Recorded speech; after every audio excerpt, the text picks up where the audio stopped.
Right, Nathan Murphy, good morning to you. Morning, lads.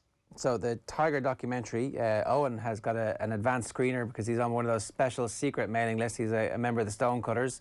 And so he's seen the first episode of the new HBO documentary. You, of course, have read the book, so perhaps a lot of the details of what's in the doc aren't going to be too much of a surprise. Owen, what is the most amazing stuff that has got you going, wow, in the first episode? I'm not sure if all this stuff is in the book, Nathan, but certainly how I would say Tiger's parents would have viewed his first girlfriend. And we'll play a clip in a moment about how Tiger dumps his first girlfriend, which is clearly a directive from his parents because it's all about creating a robot, as she puts it in the documentary. And there can be no distractions. There can be no, I guess, walking down the garden path to show him the things in life that don't involve golf. I found that really interesting, and I guess how she has this lived experience of being something that the very early part of the Tiger machine chewed up and spat out. I'm not sure if that stuff was in the book itself, Nathan, or was that new to you? No, that's all there. So the book, the biography of Tiger by Jeff Benedict and Arma Katayan, it is one of the best sports books of the last few years. And the documentary, having watched it, somehow getting hold of a copy last night, it is a film version of the book and goes along a similar pattern. I would say there's probably more gossip in the book, in the film than there was in the book. The book is split between really, really juicy gossip, but also a sort of constant reminder of Tiger's greatness and what went into making him such a great golfer. So there's not a huge amount of startling revelations, but it's still pretty fascinating to see and hear from some of the characters in Tiger's life. You have everybody from Dina, his first girlfriend, his kindergarten teacher is there, and you've got the big stars like Nick Faldo and Steve Williams. And I think the one thing you can take as read is that Tiger will never speak to any of these people again. That's true. I do think you're as well outside that circle of trust, you are gone. The thing that the documentary can do that the book probably can't is give more of a visual representation of what Tiger was in his childhood, and his first girlfriend does have incredible photographs and video content, which obviously you're not going to get from the book, which kind of portrays Tiger as this really goofy kid who was really fun and was not the serious sadness in his eyes sort of teenager that he would become to go on and conquer the world. There are a couple of things we want to play here from the documentary. One of the things that always fascinates everyone, I think, around Tiger is his relationship with race, his view of it. And I guess we've heard Tiger talk about this a bit in the past, especially when it comes to some of the 90s archive.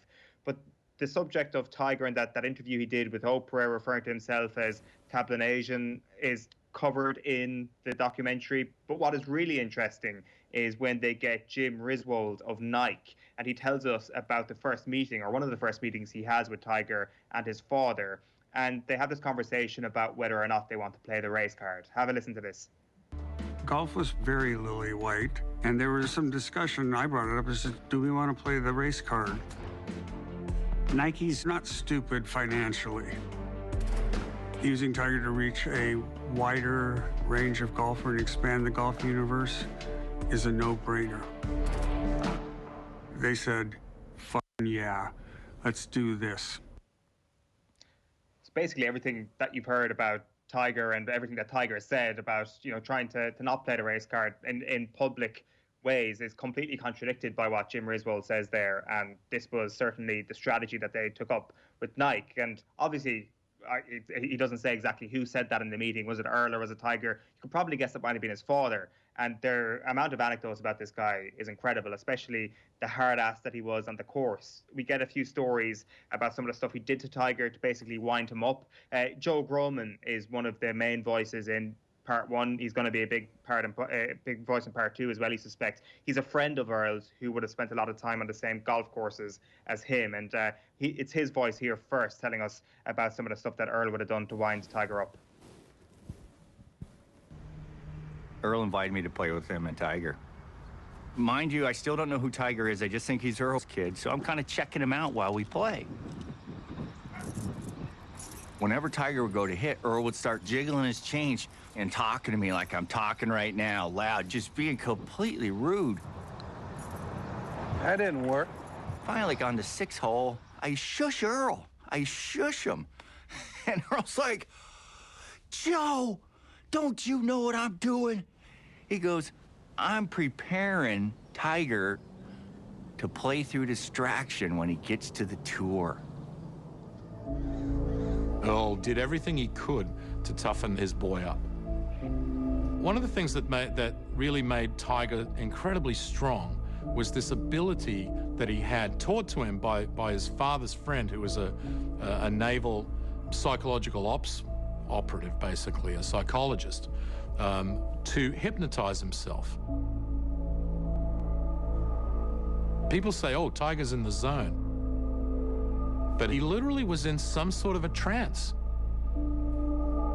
which is an amazing thing that you would do for a kid that was 13 or 14.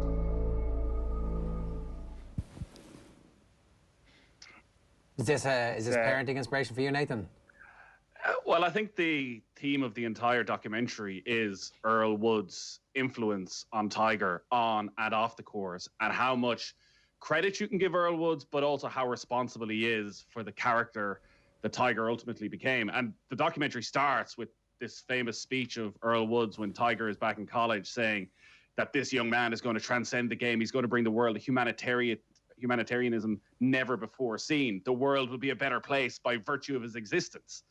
And that is the sort of pressure that Earl was putting on Tiger, not just to be the greatest golfer that ever lived, but to be one of the greatest humans that ever lived. Now, he's hit half of that. He did transcend the game. He is the greatest golfer who ever lived. He's in the running for the greatest sports person who's ever lived. One out of two ain't bad, yeah.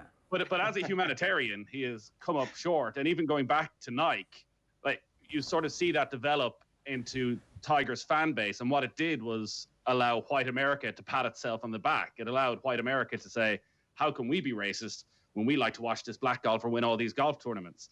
And it is to the shame of golf more than Tiger that we're a quarter of a century on. There's still only one other black golfer on the PGA Tour. So they haven't capitalized on his success within that community at all. And then there's the other side. There's the everyday life side, which they touched on a little bit. Part of the callousness, I think, that was there from his father went through to Tiger. And we saw that with his breakup from his first girlfriend, who they were incredibly close. And the footage is one of the highlights of seeing a very different Tiger Woods as a teenager in a very relaxed setting, having the crack at a party, just not the sort of Tiger Woods you would have ever seen. But they split up with a letter that, while it might be in Tiger's writing, is written by his parents. And that is the end of it. They, it seems, are destined maybe for marriage, even though they're still quite young. And like that, it is all over. And they don't touch on it hugely in the documentary, but it's there throughout the book. And I think it was Jimmy Stewart, who's one of the NBC columnists. He put it that Tiger demanded respect, but he never, ever returned it. And he went through life thinking that everybody owed him. And like, Tiger was notoriously tight, to the extent that at one stage, PGA Tour officials would be going around tipping on his behalf. So there was something about him that he never felt the need ever to say thank you. And that's the same with Earl. So we hear from his coach there. Earl was a genius at knowing the power of Tiger. So Earl would present Tiger along the way as he needed better quality of coaching. And he would go and he would meet the coach that he wanted to coach him. And he would show him Tiger. And straight away, the dollar signs would flash in front of the coach, thinking this guy, you could tell at such a young age, had all this potential. But the coach would never be paid. The coach was sort of strung along on the pretense that, well, this guy is going to be the greatest golfer and you're going to be his coach. And then when they were done with him, they dumped him and your man never got paid. So there's that level of, is it pettiness, of just badness and that was there, but did it all work out? And the other thing, going back to what Earl had to say when Tiger was a young man, about 2 minutes later, one of their friends says, Earl was a first-class bullshitter. Like, he sort of guided his way through this by chancing his arm a lot, by building Tiger up. But it put Tiger in a position that he's never lived up to. And even today, when you're talking about Bill Belichick handing back his Medal of Honor, like, Tiger Woods received one from Donald Trump, a smiling Tiger Woods beside Donald Trump, 18 months ago at this stage. Yeah, well, look, he'll always have that. I mean, he also has to take responsibility for his own decisions here. I can't give the man a free pass. He's a grown man now, and he's still making decisions. He's still that same person. So while the apple might not fall far from the tree, and it's, you know, he has been raised in this specific way, at some point along the way, he gets the opportunity to say, my value system is wrong, and I need to fix that. I could learn to tip, for example. You know? But he didn't. And the way, and what we will see... But that's on him, is my point. It is, but clearly it is. And everyone has to take responsibility for their own actions. But he was huge. His father was by far and away the most influential figure in his life. And Part one finishes with this sort of teasing shot of Rachel Uschitel taking a seat in front of the camera. And Rachel Uschitel is the first woman that Elin discovered Tiger was having an affair with, and she's the woman that led to Tiger crashing into the fire hydrant that night and this pretty lurid sporting scandal.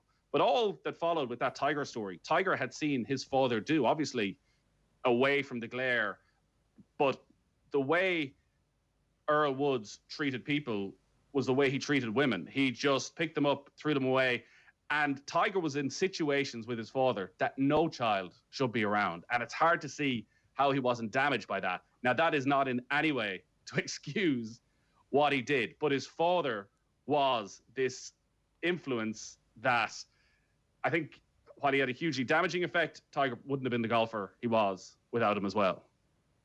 It's a curious parallel, if nothing else, really, when you hear these stories of how Earl Woods behaved. You mentioned that letter, Nathan. We have that audio here, and just give a quick bit of context to it. This is Dina Parr, Tiger's first girlfriend, reading out this letter. And basically, Tiger comes home from college early one weekend and spends the night with her, doesn't tell his parents. When he eventually gets home the day after, his parents go absolutely crazy and tear into him. And then not long afterwards, Dina receives this letter, which she reads out. Have a listen. Dina, the reason for writing this letter is to inform you my parents and myself never want to talk or hear from you again. Reflecting back over this relationship, I feel used and manipulated by you and your family. I hope the rest of your life runs well for you. I know this is sudden and a surprise, but it is, in my opinion, much warranted. Sincerely, Tiger. Yeah, it was awful. I mean, we've been in this 3-year relationship. And, you know, I thought about, should I drive over there? I just wanted to confront him. I just wanted him to look me in the face and tell me this. If it's the truth, then we're good. Then our relationship is a whole lie. That's fine. But I want to hear it from you.